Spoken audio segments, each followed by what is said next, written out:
Hello, everyone. My name is Heather Hurt. That's Kuya P. We are the NRW where nerds rule the world. And this one might be a little bit of an interesting chat. Let's talk about predators. Hi. Hey. You sound so sweet. Are you nervous about talking to me? Yeah. You know, we gotta be like really careful about doing this. Yeah. Yeah. What are you thinking? What do you think? I'm thinking I wish I was there with you right now. Really? Yeah. My precious little princess. I like it when you call me that. I like calling you that. I thought about you all day. Did you finish painting your toenails? Yep, they're all nice and pink. I am a very lucky guy. You think so?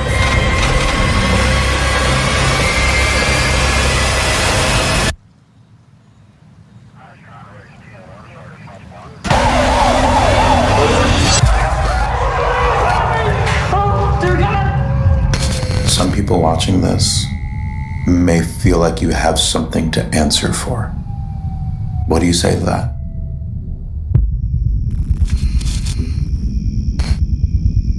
You're free to go.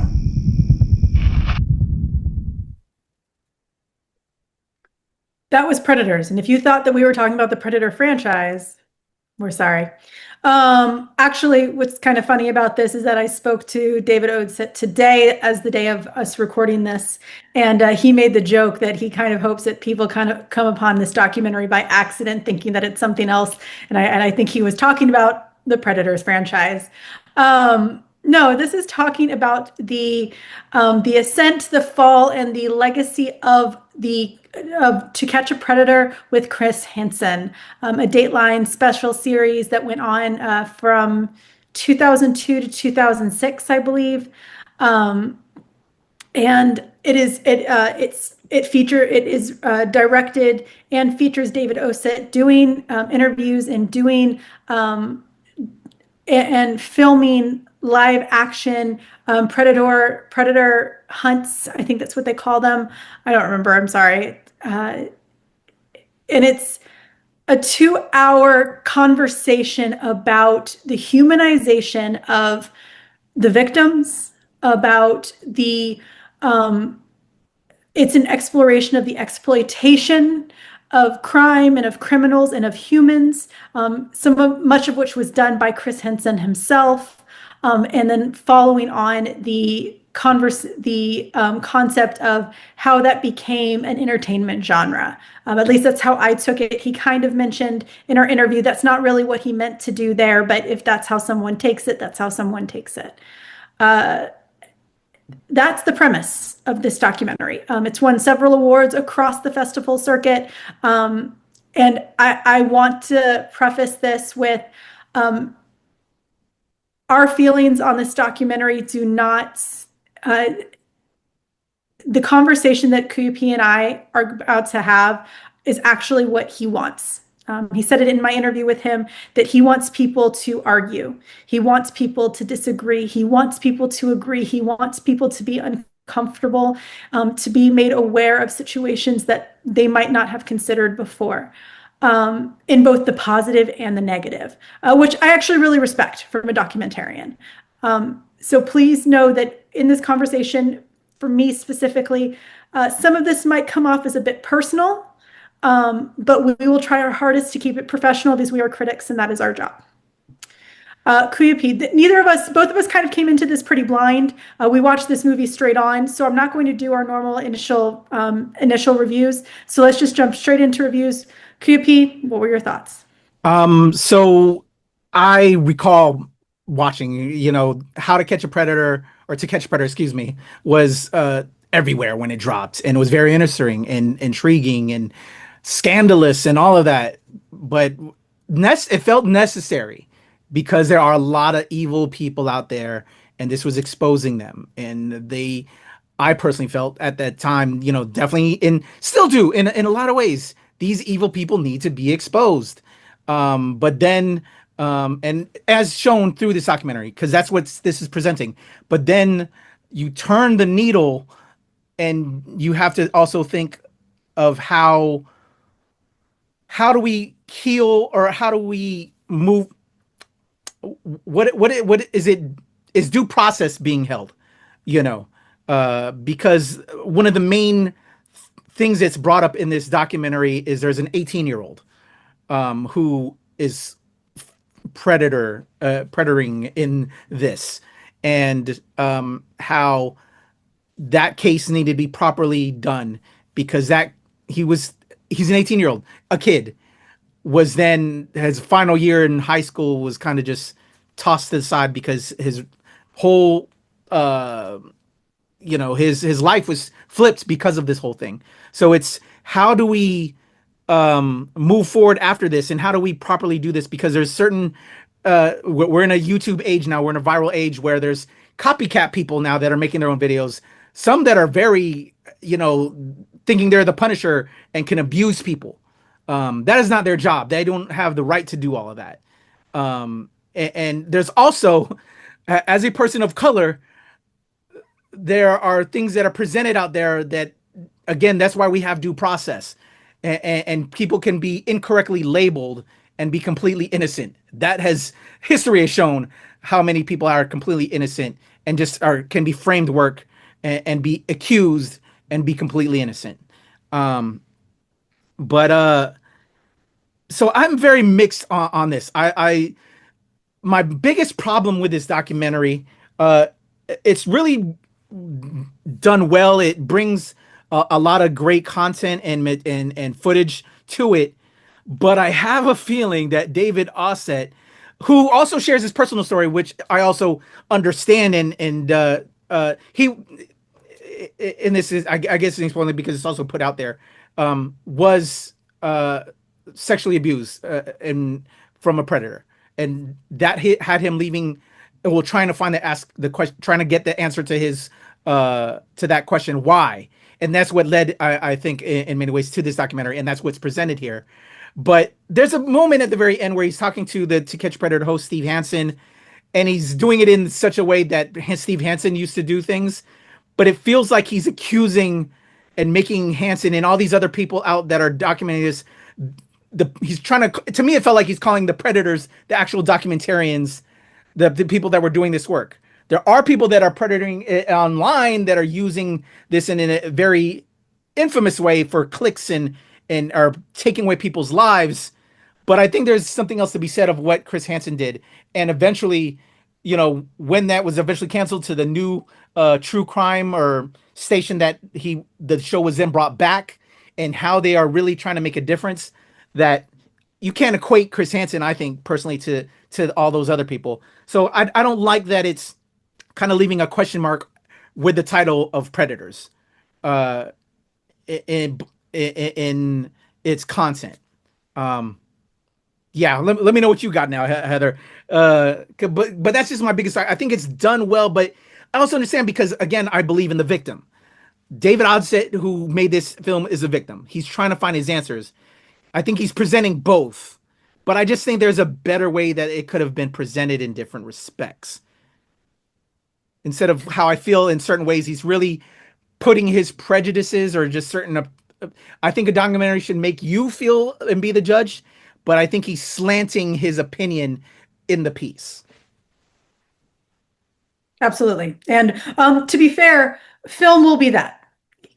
We saw this. I'm actually going to use a very offhanded statement. Chuck Dixon, who is a Batman and Punisher, this is just very timely, Batman and Punisher writer, made a comment that he never puts his personal opinion into his writing. That's a lie. A good entertainer, and to David Osit's own words, he was creating something for entertainment. This was supposed to be for entertainment. It might be exposing something, but it's still entertainment. You are going to see them put their opinions, their views into it, whether they intend to or not. So in so many ways, that was done because that's who he is. That was who the creator of this documentary was. this story, he wanted to make a very specific point. He wanted to expose certain injustices specifically relating to the exploitation within entertainment. And I think he did that. Osit did that very well. I think, and I'm going to, I think I'm going to go not the interview, the review, the boss review style. I'm going to do a compliment sandwich here, because the middle part might be a little bit thick. I think that when I was speaking with Osit today, he said that he likes to go after the documentaries with questions. When I asked him if he would ever follow something like this up with something similar, he said no. Even though this did not necessarily answer my question, I have other questions to ask. And he gave me a so I asked, do you have other questions somewhere else? And yes, he goes into a little bit of where else he can go and what else he wants to talk about next in his next documentary. But it's one of those things where the point that he wanted to make, the question that he wanted to bring up, even if you were for or against him, I think he made clear. He wanted you to reconsider the negatives in the exploitation of what began with To Catch a Predator, what began with Dateline, and has ended up today, from a entertainment perspective. And I think he did a phenomenal job at that. He didn't win all of those. This movie did not win all of the awards you see over Kuyupi's head for nothing. However, I'm going to really emphasize what Kuyupi said at the end. He could have done this in a way that did not reduce the victim. And yes, there were coercive ways that To Catch a Predator got men who might have always been in the fantasy stage, if they didn't have the decoy coerce them into coming to the house. Maybe it would have always been a fantasy. Yes, 95% of perpetrators are people that are within the family or have close family ties. So they really had to reach for these men.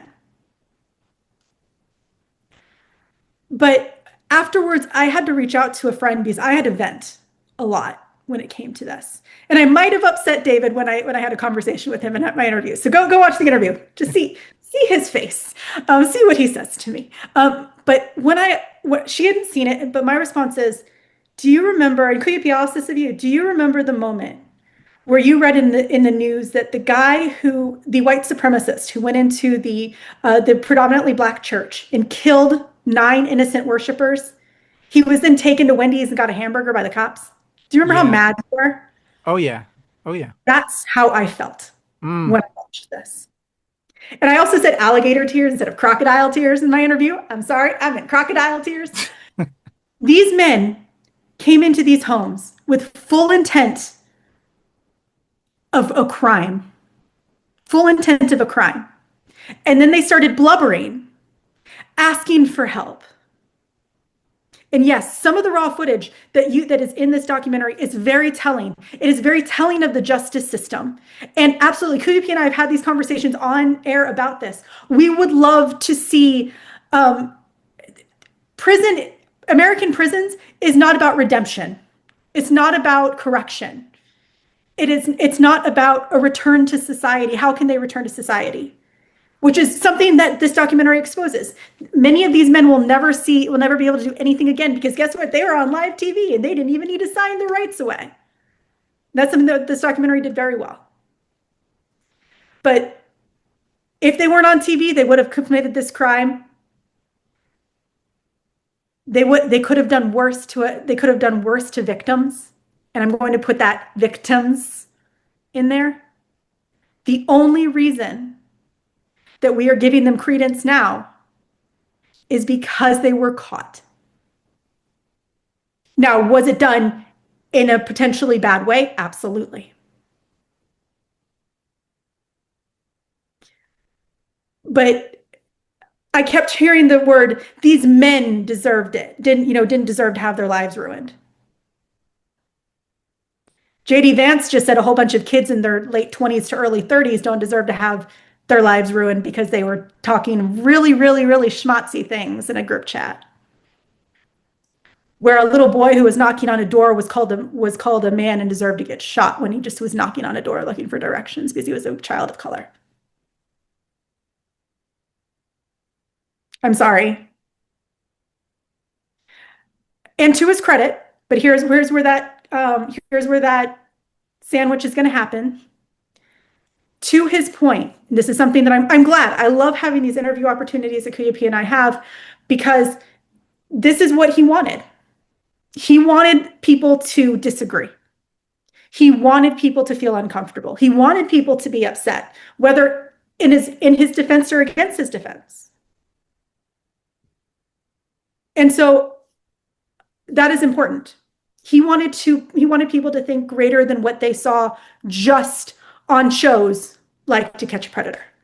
He wants people to think outside of the like button when it comes to the Instagram famous, the YouTube famous predator chasers, which is important. That is very important. We don't want to stay stuck in our ways.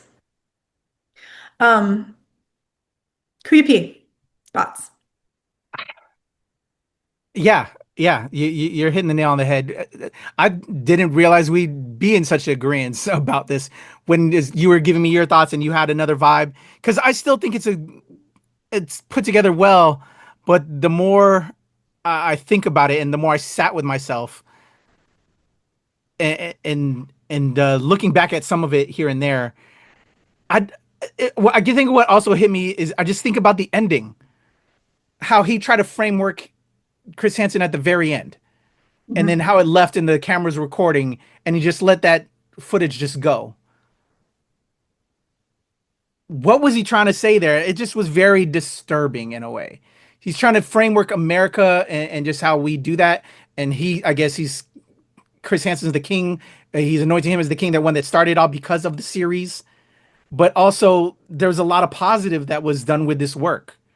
And it's eggheads that are out there that are twisting it in different respects. But also at the same time, it's a double-edged sword, I guess, that I'm having a problem with. Because in one hand I agree, but in another hand I disagree. But I just do not like how it was framed. And that's the thing. We did not need to make these men out to be victims. They are victims of a system, sure, of a poorly designed system. Maybe that's why we need to fix the US judicial system. But they are not victims because they cried once they got caught. Yeah. And then I think, and also going back to making Hansen the film, I feel like Predators, he's throwing that label now onto the people behind that as well, to Hansen at that very end. And to be fair, the reason to look at it back, sorry guys, we're going to get into this. I apologize. Yeah. The one thing that I mentioned this to David as well. The 18-year-old was a perfect example of where things went too far. And Chris Hansen's response to that was kind of predatory in an entertainment kind of way. Yeah. He just shoved it off like, well, that was fixed elsewhere.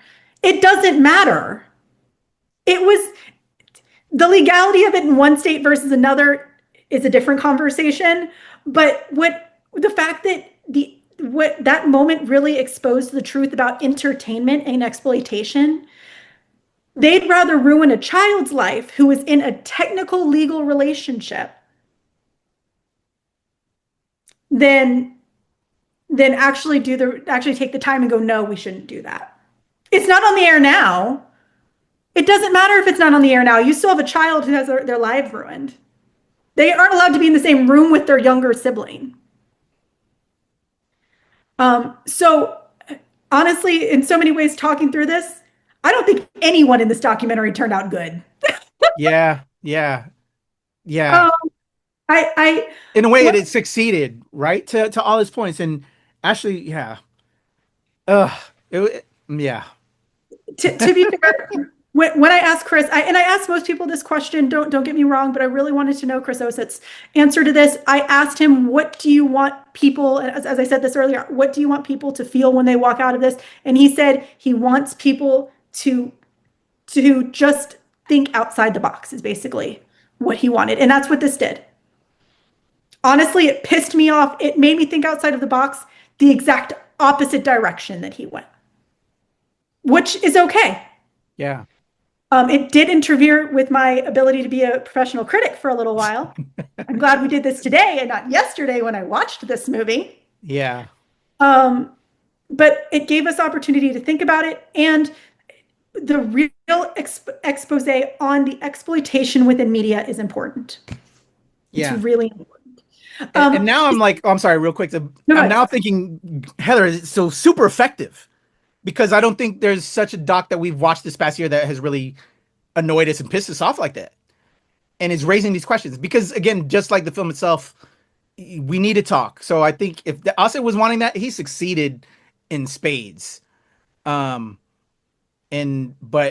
there's perspectives to be launched on who is he really calling out as predators, and that is some of the biggest beef I have, because in ways I think there's a heavy slant at the media and people like Chris Hansen, instead of the actual predators that is the intention that Hansen's trying to stop and all these other people are trying to stop. But there's a way of going about doing that, and there's something called due process. And I don't know. And there are a lot of people that we can consider evil in this context, and I don't think anyone in this comes out alive well. And you can look at that the same for me. The fact that I am saying I have no empathy for someone who starts crying because who got caught. I have no problem being mad at them forever, and I don't care if their lives are ruined. Yeah. You can call me an evil person for that. But all I heard was these poor men. You know what? These poor men is how we got to this point in this country. Well said. Anyway, trying to get off my high horse. Overall, this documentary is very well done. It's put together well. It's researched well. It has Osit's voice, but you know what? That's what a good filmmaker will do. Period. And I'm very curious to see, go watch my interview where he talks about what he is doing in his next documentary. I'm actually very, very interested to see what he's going to do next, because that sounds like a fascinating topic. If you want to know what Chris Hansen's opinion was, because I asked him, I said, what did Chris Hansen have to say about it when he saw this? He did not tell me. He recently, Chris Hansen did see it before it premiered, but they talked about his reactions on Hansen's podcast, Have a Seat with Chris Hansen. It came out very recently, I think. I have not seen which episode, but you can go see, they do have a conversation about the podcast. Go check out Have a Seat with Chris Hansen on whichever podcast area you want to watch it or listen to it on. If you have seen this documentary, if you went to one of the many screenings regionally, it's unfortunately not screening anymore. It did come to the DC area on October 3rd. It's not screening anymore yet. But if you have seen it, if you went to a festival or if you went to one of the special screenings, tell us what your thoughts are below. Do you think I'm a monster for saying that I don't care? Do you think, do you agree with everything you saw in this documentary? Do you believe our judicial system needs a serious revamp because people are being unjustly taken advantage of, or our media could be a problem? Tell us in the comments below. We want to hear from you. Please tell me I'm a monster. Your comments just help us. With that being said, go check out my interview with David Osit, and like, subscribe, share, all of those things. To see Predators, as of this recording, it's not available. Sorry to tell you, but it was picked up by MTV and Paramount Plus, and you will be able to see it there soon. We will update the notes below when it is available. Until then, thank you guys so much, and you'll have a wonderful day.